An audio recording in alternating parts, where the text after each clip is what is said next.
¿cómo están? A mí me ha tocado ser el tema central del día de hoy.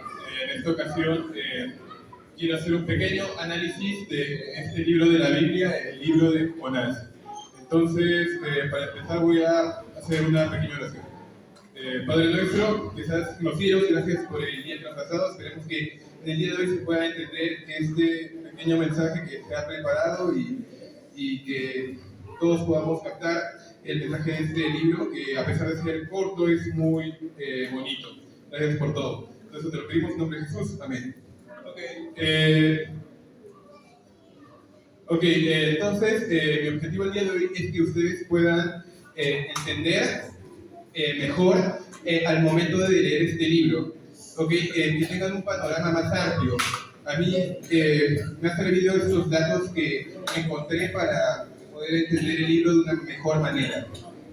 En primer lugar, me gustaría decir de que el libro de Jonás pertenece al grupo de los profetas menores. Los profetas menores son un grupo seleccionado del Antiguo Testamento que sirve como clasificación para la Biblia. Están los profetas mayores, profetas menores, libros poéticos, libros históricos, y en este caso el libro de Jonás pertenece a los profetas menores. El libro se trata de rencor o hasta odio que tenía Jonás por Dios, porque eran sus enemigos. Básicamente este libro, en resumen, se trata de cómo Jonás tiene un cierto rencor hacia Dios porque perdona a sus enemigos. Si los que conocen esta historia deben de entender esta idea. Otro dato, el nombre Jonás significa paloma. Sabemos que la Biblia nada es por casualidad, y en este caso se ha atribuido este nombre a Jonás por dos cosas. Uno, porque las palomas en esos tiempos tenían el simbolismo de ser mensajeros. Entonces el labor de Jonás era ser también un mensajero que venía a llevar una noticia a los ninivitas. Y otro dato importante es que tal vez este nombre se pudo haber dado de forma burlesca, porque en la Biblia, en Oseas 7:11, se compara a las palomas con, si no me equivoco, la tribu de Efraín para resaltar algo malo. Esto lo encuentran en Oseas 7:11. Como no tenemos tiempo, no lo vamos a analizar. Jonás estuvo ubicado cronológicamente en el tiempo de Jeroboam II. Jeroboam II fue uno de los peores reyes de Israel y bueno, estuvo cronológicamente conectado en esa época, al igual que el profeta Amós. Es más, Jonás estaba a favor de este rey y apoyó con su expansión militar. Esto lo podemos encontrar en Reyes 14, 23 y 25. Segunda de Reyes 14, 23 y 25. Si quieren lo pueden ir leyendo, como no tenemos tiempo vamos a pasar un poco más rápido. El profeta Amós profetizó en contra del reinado de Jeroboam II. En Amós 13 al 14 se nos da una profecía que básicamente condena a Israel a la opresión de otro reino, en este caso a Siria. Ahora vamos con la parte de Jonás, la historia del libro y su estructura. En Jonás es muy curioso porque podemos decir de que este libro tiene un toque satírico, ya que los personajes que se encuentran adentro de son estereotipos de algún tipo de personaje, y es curioso porque estos mismos personajes hacen todo lo contrario a lo que deberían de hacer. Por ejemplo, Jonás, el profeta, la persona encargada por Dios, en vez de ir a predicar conforme a como Dios dice, se escapa. Los marineros, los marineros que usualmente actúan de una manera osada, y siguen a sus propios dioses. En este caso, en la historia vemos que se arrepienten y aún así le piden perdón a Dios.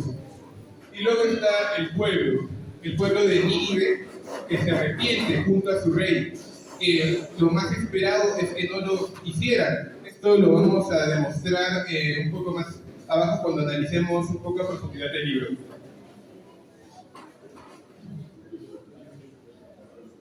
Ok.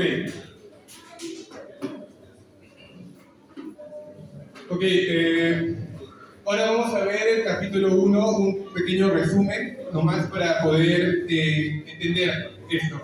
Ok, Dios manda a Jonás a predicar a Nínive. Nínive fue la capital del imperio sirio. Ok, el imperio sirio fue uno de los reinos quien tuvo a cargo a Israel, quien derrotó a los israelitas y por ende tomaron dominio del pueblo. Entonces, esto era antes de que sucediera eso, y era cuando aún habían reyes en Israel. Recordemos que en esos tiempos habían dos reinados que provenían del mismo linaje de Israel, el reino de Israel y el reino de Judá.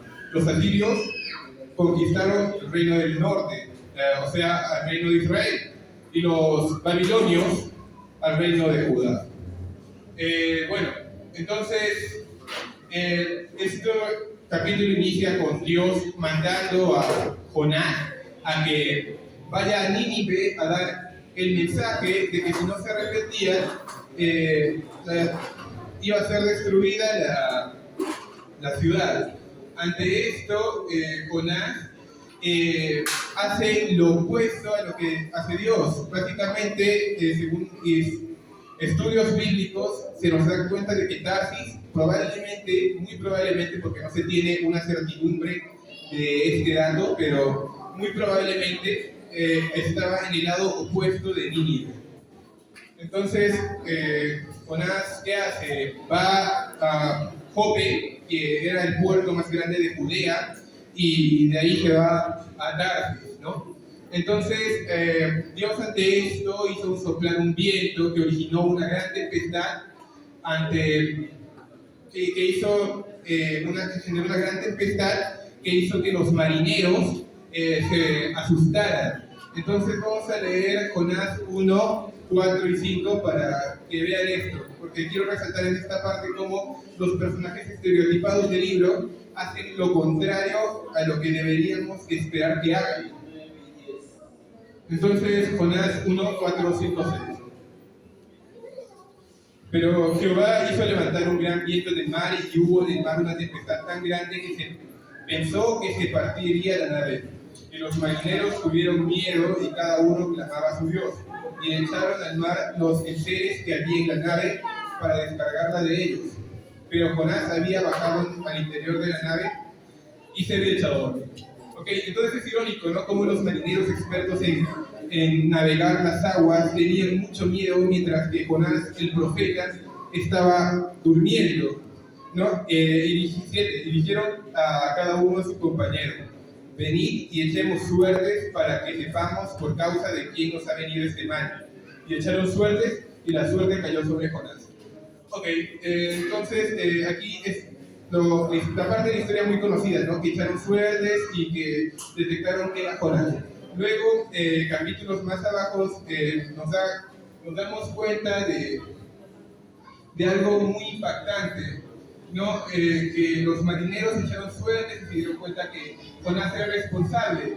Y ante esto viene una de las primeras ironías del libro. Jonás dice de que él era responsable y que su Dios era el que controlaba el mar y la tierra. Esto se ve en Jonás 1:9, vamos a leerlo. Y él le respondió: soy hebreo y temo a Jehová, Dios de los cielos, que hizo el mar y la tierra. ¿Por qué es irónico?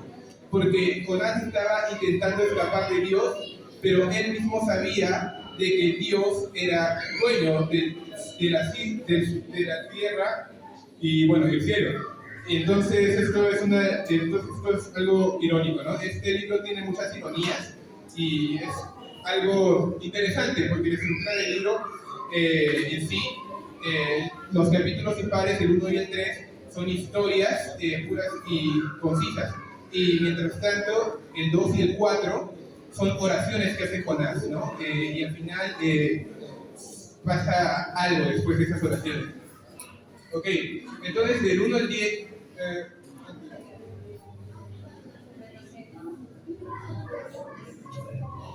Ok, entonces del 1.10 al 1.16 se muestra otra gran ironía y una acción muy egoísta por parte de Jonás. Y en el versículo 17 Jonás es tragado por el pez. ¿A qué me refiero con esto? A que en esta historia, luego si se dan cuenta de sus Biblias, Jonás pide que lo echen. O sea, es un acto muy egoísta porque el profeta prefería su muerte a ir hacia los ninivitas. ¿Ok? Y esto muchos lo entienden porque Jonás tenía miedo, era un miedoso, pero al final vamos a descubrir que no. Ok, el capítulo 2. El capítulo 2 nos muestra una oración que hizo Jonás dentro del pez. Estuvo 3 días y 3 noches dentro de este pez. Esto es algo, esta parte de 3 días y 3 noches es un simbolismo que posteriormente en Mateo 19, 28, si no me equivoco, Jesús lo utiliza para hacer una referencia. Es curioso porque en su oración nunca dice que lo ha sentido. O sea, en la oración que vemos durante el capítulo 2, nunca nos dicen de que, o sea, Jonás nunca dice que se ha arrepentido de lo que ha hecho. Esto es algo muy interesante, pero sí dice de que va a obedecer a Dios. Entonces, pese a esto, dijo que haría caso ahora sí, y graciosamente Dios hizo que el pez lo vomitara, ¿no? Esto se ve en Jonás 10:12. Esto es parte de la sátira que podríamos encontrar en el libro, ¿no? Porque esto es algo muy, es un tipo de escritura muy inusual que no vemos en los libros de la Biblia. Pero eso no significa que los hechos sí hayan ocurrido, sí, son completamente ciertos. Ok, el capítulo 3. Nínive era una ciudad inmensa, tanto así que tomaría 3 días para recorrerlo. Okay, quiero que sería esto. Y se levantó Jonás y fue a Nínive, conforme a la palabra de Jehová. Y Nínive era una ciudad muy grande en extremo, de 3 días de camino. Ok, Nínive era una ciudad muy grande, era la capital de Asiria, ¿no? Y bueno, Nínive, si nos damos cuenta, era una ciudad tan grande que se tomaría 3 días en recorrer toda la ciudad. Esta ciudad en este tiempo se estima que tendría alrededor de 120.000 habitantes. Ok, Jonás va a Nínive y lo único que dice es, en 40 días en 40 días Nínive será destruida. Ok, vamos a analizar esta parte porque que está en Jonás 3:4. Comenzó Jonás a entrar por la ciudad camino de un día y predicaba diciendo, de aquí a 40 días Nínive será destruida. Ok, entendemos con esto que lo único que dijo Jonás para predicar a este pueblo fue esta sencilla frase. Y usualmente cuando un profeta o algún ente religioso va a predicar, no solo es proclamando una frase, como aquí dice en este libro, pero entendemos que el carácter de Jonás era un carácter arrogante. Por eso nos damos cuenta de que en esta parte solo dijo eso, ¿no? Entonces, como aquí puse, esta es la única frase, es muy curiosa porque en ningún momento se menciona a Dios, ni cómo tienen que actuar los israelitas frente a esto. Lo que nos puede hacer deducir que Jonás no estaba haciendo ningún esfuerzo para dar el mensaje. Esto es algo muy curioso, ¿no? Y lo que sigue es que hay otra ironía, ¿no? Que los ninivitas se arrepintieron, incluso el mismo rey se arrepintió, ¿no? Entonces, cuando bajamos un poco al versículo 5, podemos ver aquí que dice, y los hombres de Nínive creyeron en Dios, proclamaron ayuno y se vistieron de cilicio desde el mayor hasta el menor de ellos. Y llegó la noticia hacia el rey del norte, hacia el rey de Nínive, y se levantó de su silla, y se despojó de su vestido, y se cubrió de cilicio, y se sentó sobre ella. Y bueno, y luego en el 7 dice de que incluso hizo que los animales, bueyes y ovejas hicieran este ayuno, ¿no? Que fue su manera de pedirle disculpas a Dios, ¿no? Entonces, aquí viene algo que quiero explicar brevemente. No tengo los datos tan concisos aquí, pero me gustaría explicarlo. Aquí dijo Jonás, en muchas versiones de la Biblia se dice de que Jonás dijo de que Nínive será destruida o arrasada, ¿no? Entonces, esta palabra de destruida o arrasada tiene doble significado. El significado literal que lo podemos encontrar en Génesis 19 al 21, que viene a ser que la ciudad es destruida, como ocurrió con Sodoma y Gomorra. Y la otra connotación de esta palabra la encontramos en 1 Samuel 16, que en vez de ser arrasado literalmente hablando, es arrasado, desnudado o cambiado. Entonces, básicamente, lo que dijo Jonás se cumplió de una manera un poco graciosa, ¿no? Porque sí, el pueblo de Nínive fue para un cambio, ¿no? Ok, y finalizamos con el capítulo 4, que aquí es muy interesante, es la última oración de Jonás, y aquí viene la intervención de Dios, y bueno, vamos a explicarlo. Jonás estaba realmente enojado y hace una segunda oración donde explica su enojo y por qué decidió irse a Tarsis. Ok, en todo el libro no nos habían mencionado la intención real del por qué Jonás quiso ir a Tarsis, ¿no? Entonces, básicamente estaba enojado por la bondad y misericordia de Dios. O sea, estaba enojado porque Dios quería y amaba a sus enemigos naturales, porque Dios había perdonado a este pueblo que era uno de los enemigos referentes de Israel, ¿no? Entonces, Jonás no podía soportar esta idea. Era, por así decirlo, muy patriota, ¿no? Y bueno, es una actitud que se refleja también en otros libros de la Biblia de figuras religiosas que solo querían a su pueblo, ¿no? Y por eso hubieron los conflictos de los judíos en el Nuevo Testamento y todo ese tipo de cosas, ¿no? Entonces, Jonás no tenía miedo de ir a Nínive, sino odiaba y no le gustaba que Dios fuera misericordioso con sus enemigos. Y luego a todo esto, Dios le pregunta si su enojo estaba justificado, si su enojo en serio tenía que quedarse. Esto lo vemos en Jonás 4:4. Y Jehová le dijo, ¿haces tú bien en enojarte tanto? O sea, le preguntaba si en serio haces bien en enojarte. Y bueno, Jonás lo ignora esta pregunta que hizo Dios y se va a las afueras de Nínive para ver qué sucedía con la ciudad. Esto es el 4:5, ¿no? Y salió Jonás de la ciudad y acampó hacia el oriente de la ciudad y se hizo allí una enramada y se sentó debajo de ella a la sombra hasta ver qué acontecía en la ciudad, ¿no? Y luego sucede la famosa historia de la calabacera que conocemos, ¿no? De que está en Jonás 4, del 6 al 8, ¿no? De que Dios levanta una calabacera para que le haga sombra a Jonás. Ante esto, Jonás reacciona de una manera muy alegre. Pero al tiempo, Dios manda un gusano que consume esta calabacera. Y ante esto, Jonás se enoja, ¿no? Jonás se enoja tanto que le vuelve a repetir que lo dejara morir, que lo matara. Si nos damos cuenta en el capítulo 4, nos dice Jonás en su oración de que Dios lo matara, de que diría la muerte, ¿no? Porque no soportaba esto, ¿no?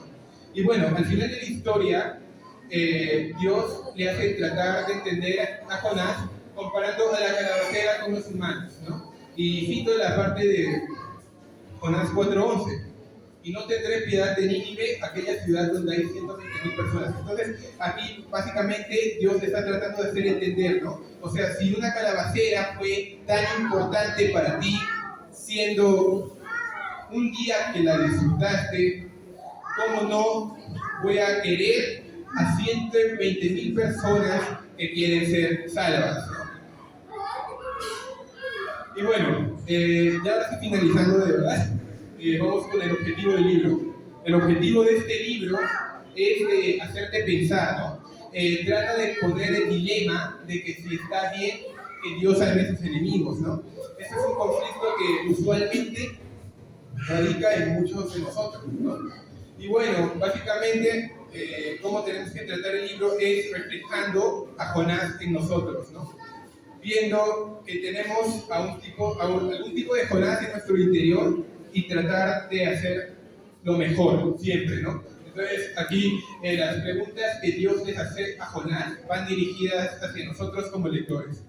Nos tenemos que reflejar en Jonás y en vez de ser arrogantes como él, debemos de tomar la humildad y el amor de Dios que siempre lo ha caracterizado, ¿no? Y bueno, esta historia es como el anuncio de las buenas nuevas de la misericordia de Dios, ¿no? Porque si quiere a los enemigos de Israel, también los quiere a nosotros. Entonces, eso sería todo por hoy. Espero no haberme demorado demasiado y bueno, muchas gracias.